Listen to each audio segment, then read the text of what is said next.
Welcome to Podcast 83, a regular look at the news, stories, and trends related to Michigan's 83 counties from the Michigan Association of Counties. Welcome to Podcast 83, the podcast put on by the Michigan Association of Counties. We have our government affairs staff joining us this week, per usual. Deena, Bosworth, Samantha, Gibson, Jimmy Johnson. Welcome, everyone. How's everyone's weekend? It's a good weekend. Nice, warm summer weekend in September. I loved it. Typical second summer here in Michigan for this week. You know, we had a little bit of a taste of fall. Now we're back in the 80s all week. You know, you never know what you're going to get. And a beautiful lion's wind. We can't forget that. Big There win. you go, Jimmy. There you go. Dominant win. Yeah. Well, that was an impressive win yesterday, and Michigan State won. Unfortunately, it came at the hands of Central Michigan for the Michigan win, but you know, we can't have our cake and eat it too sometimes. So we'll take what we can get. I will say my fantasy football team isn't doing really well though. You know, our league is kind of all over the place. The guys who were 2-0 last week went 0-2 this week. So I think it's parity in the NFL, maybe. I don't know. Well, let's get into it. How about guys, just a general update on what's going on with Lansing. You know, we've got we're still within budget negotiations. Where are we at with that? Let's talk about that a little bit. I'd love to. So again, just to reiterate for our members, the deadline to have the state budget done is September 30th. It's got to be signed by the governor by October 1st to avoid a government shutdown. And we're very, very, very far behind in the process of having everything negotiated out. I will say that, you know, everything I've learned, everyone I talked to last week, over the weekend, even, you know, yet this week, they're meeting, they're talking, they're trying to sort out some of the details of it, but we're still a long way from having it done. There are a lot of unresolved issues. We saw earlier this month, last month, the House pass a budget that was shockingly smaller than we necessarily anticipated. So House Republicans kicked out a budget that, you know, was within their means. They eliminated 4,300 FTEs, you know, full-time equated employees that were, you know, funded at the state, but were sitting there vacant. Not that they all, you know, will remain vacant, but they did. They slashed a lot. They even cut our revenue sharing dollars. And it was about a $35 million cut for county revenue sharing in that House passed budget. That's not what the Senate passed out. That's not what the governor recommended. But the House did pass that out. And I mean, we've talked about it internally. I mean, and anybody else can pipe in here, but we knew that huge cuts were coming. We knew that the House Republicans wanted to prove that there was money in the state general fund to fund their roads plan. And they found it. They found enough money to implement what they want to see in a roads plan. Very painful for lots of organizations, lots of entities. But I think they proved their point. We can find it if that's our priority. We've asked our members to reach out to their legislators and talk about how we are opposed to the revenue sharing cuts, because we absolutely are. But I think we know at the end of the day, I feel fairly confident it won't be the House passed version that finally gets done. Right. Everything's got to be negotiated out at this point, right? So everyone's talking. You know, you've had some conversations over the past weekend. I mean, what are your tea leaves telling you? My tea leaves are telling me a couple of things. One, that legislators don't understand that counties are not cities or townships. They need to understand that, you know, what the additional dollars that they're putting in for local units of government really doesn't help the county general fund. And so that's the education campaign that we're on right now. They are giving additional monies for public safety, but their public safety plan completely bypasses the county board of commissioners and goes straight to the sheriff's department. So that means you can't utilize those funds for prosecutors. You can't utilize those funds for specialty courts. You can't use it for juvenile justice programs. It would be up to the sheriff. But yet we still have to pay for the public health department or, the dollars that we put towards substance use disorders. And so although it's great for law enforcement and we welcome the additional dollars, it does not help the county general fund. So if you're going to cut revenue sharing, then we're going to have a harder time funding all of those other programs, even if you are beefing up the sheriff's department. I think that message is starting to get through, but like I said, that's the education campaign that we're on right now with our legislators. Same with the road plan. Counties don't use, most counties do not use general fund dollars to pay for the county roads. And so cutting revenue sharing means cutting our general fund budget. The road funding dollars don't make up for that. Yeah, separate silo for those dollars, right? Yeah. So I think the more that we can talk about the differences, I mean, cities and townships get or constitutional revenue sharing. We do not. They do use their general fund dollars for roads. So that roads package absolutely helps their general fund. The sheriff's department or the money for public safety, that does, go to their sheriff's department. So, I mean, it is helpful for them. So there are truths and then misconceptions, I think, in all of it, just because we are a different form of local unit of government. At the end of the day, I think the value of county government is well known in the legislature. We just need our members to remind them. Yeah. And I think that's really what the message is we're trying to get out is, hey, talk about the differences, talk about what the reduction in general funds mean to your specific county, because it's different across the board. You got parks, veterans, local public health, community mental health. I mean, all these different areas that counties fund and are responsible for that a lot of people forget about. And happens in the legislature to this day, even us. I mean, I had to go educate myself the other day on, just wanted to look at the list one more time of what we all fund, and it is amazing what everything we touch it in local government. So I mean, I guess the big question is, do we have a shutdown? What do you guys think? We're hitting that, we're what, just over 2 weeks out from the start of the next fiscal year.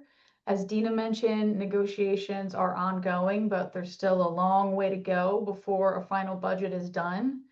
And with that is a certain preparedness that folks need to have if there's a state shutdown. What does that look like at the local level? How will counties fare come October 1 or 1, 2, 3 weeks out, however long it ends up taking? My tea leaves, if you will, and we've been floating this around the office. If there is a shutdown, how long do we think it'll be? I don't think any longer than a week, but there are still repercussions for that. And we've been encouraging folks at the county level to let us know, what does it mean for you if the state government shuts down? What grant dollars are you depending on? What reimbursements are being made in that first week of October that you're dependent on to, complete payroll? Again, pay your local health department, your CMH, fund your courts, whatever it may be. These are crucial items that we need to be able to convey to legislators beyond just revenue sharing, public safety dollars, but also what are we reliant on in the days following October 1st in the event of a shutdown? Yeah, I think as we start getting closer and closer, you got 5 voting days, right? 3 this week. Next week, I think just 1, because you've got a holiday in there. Rosh Hashanah's in there, so I don't think they'll have session. And then the 30th. So it's probably inevitable, but and we know for a fact that state departments, employees are being told that you're going to be laid off on this day. We know that's happening already. They have to do that. They have to, I think statutorily or somewhere in there, they have to provide a certain notice that you're not going to be employed. So in our office, I think Derek sent around or someone sent around a list of things that would be eliminated, right? Or stopped or ceased. So you got state workers, you got liquor sales limited, you've got lottery sales stopped, some daycare closures, law enforcement limited, state parks closed. So it starts, hitting close to home on some of those things, some more than others. When we start talking about liquor sales, geez, that's In the middle of not football crazy season. here, guys. But yeah, I think, and until it happens, it doesn't hurt until it happens, right? You talk about it, it's out there, but until it actually starts happening, then you got legislators' pay and staff pay in the legislature that could be affected. But I think they're in a couple weeks arrears or something like that, I believe, if I remind. So they've got a couple weeks there to play with. But Yeah, I mean, Yeah. the governor will have certain things that she can do, emergency maintenance of, right? Like the Because weren't Department you, of Corrections isn't going Dina, to weren't cover. you working in a legislature last time this happened here? Are you blaming me? Don't blame me. No, It's I'm not my just, fault. you have firsthand experience. So yeah, talk about that. Yeah, I remember, and I remember being locked in the chamber for weeks trying to get things done, or not weeks, but days upon days and very, very late nights, um, trying to get it negotiated. And yeah, there's some discretion. You can leave the Department of Corrections operating. You need to. You got to keep your prisons staffed and running. You look at drawbridges. Those kinds of things have to continue to be operated or left up and huge inconvenience. So there are some things she can do emergency wise to keep it functioning, but it's only going to be very, very essential services. It's not going to be, oh, I decided I'm going to keep everybody, on staff to fulfill permit requests. That's not going to happen. But we're not going to be, leaving the prisoners by themselves, in the prison without any correction Right, right. officers. So we'll be all right. Well, it'll be interesting to see because we also have a potential federal government shutdown at the exact same time if they don't get anything done at the federal level. So that would be, you want to talk about chaos? Holy smokes, that would be crazy. Let's shift gears a little bit. We've got some legislation that is moving around. We're testifying on some things. There's some bills being introduced. Jimmy, tell us a little bit about this medical care facilities MOE bill, the bill number, and what's going on. Absolutely. So again, the second week in a row, I get to talk about some good news that we have moving here. So I'm excited I can be the one to convey that to all of our listeners today. So last week we had House Bill 4726, which is introduced by Representative Matt Bierlein. So this bill is going to be extending the sunset for the maintenance of effort for our county medical care facilities. So that maintenance of effort is just a county match that pulls down the federal Medicaid dollars for these county nursing homes and keeps the budget stable. So I joined Renee Beniak, the executive director of Michigan County Medical Care Facilities Council, Don Haney, and Representative Matt Bierlein before the insurance committee, and had a very positive reception. A lot of people understand the important work that they are doing. And the really exciting aspect of this as well is that there is an opening, it would appear, where the chair is open to completely removing the sunset. So as of right now, this is going to be up in committee this week on Wednesday. So we haven't seen a sub on that yet and what that looks like if they remove the sunset. But hoping to see that language soon, and then hoping that we can get that voted out of committee. So just one of those things, pretty excited about to see some movement here. Yeah, and a little shout out to Rep. Bierlein, former MAC president, MAC board member. So we appreciate Representative Bierlein's help on that. So good work on that, Jimmy. Thanks for that update. Deena, you want to talk a little bit about Senator Hertel's bill? Yeah, Senator Kevin Hertel out of Macomb County has introduced a bill, Senate Bill 314. This is, reintroduction of something that we've seen in the past. The bill would allow you to allow counties, specifically counties, to rehire retirants to bring them back into the workforce, even if they are collecting their current pensions or their retirement benefits. The reason behind this is that we're just, we're having a hard time losing, such a good knowledge base. And when we're short-staffed and having difficulty hiring or filling these positions, we want the counties to have the ability to reach into their retirement pool, people with the knowledge, people with the expertise to come in and help fill those roles for a while. So we are absolutely supportive of it. Our Finance and General Government Committee have talked about it. There are some concerns by different counties across the state that, oh my goodness, now am I going to be double dipping on or paying double for retirement benefits, post-employment benefits? And the way the bill is written, it really leaves it open to negotiation, contract negotiation, and you determine if you can actually do that or you can't do that and strike the deal with that retirement if you want to bring them back. Yeah, good. Thanks for the update on that. Nice to see that was reintroduced from last year. Of course, we'll see what sort of movement we see through this session.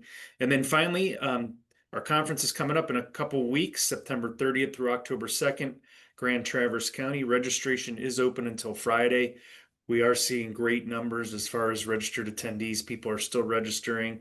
I think we have 57 of 83 counties. Don't quote me on that. I might be a little off, but would love to get to the 83 of 83 counties represented at that conference. So you can register at our website, micounties.org, and you can see the agenda and everything like that on there. So I think that's everything, unless did I miss anything you guys wanted me to touch on there? All right. Well, thanks for the update, everyone, and we will talk again soon. Thank you for listening to today's episode of Podcast 83.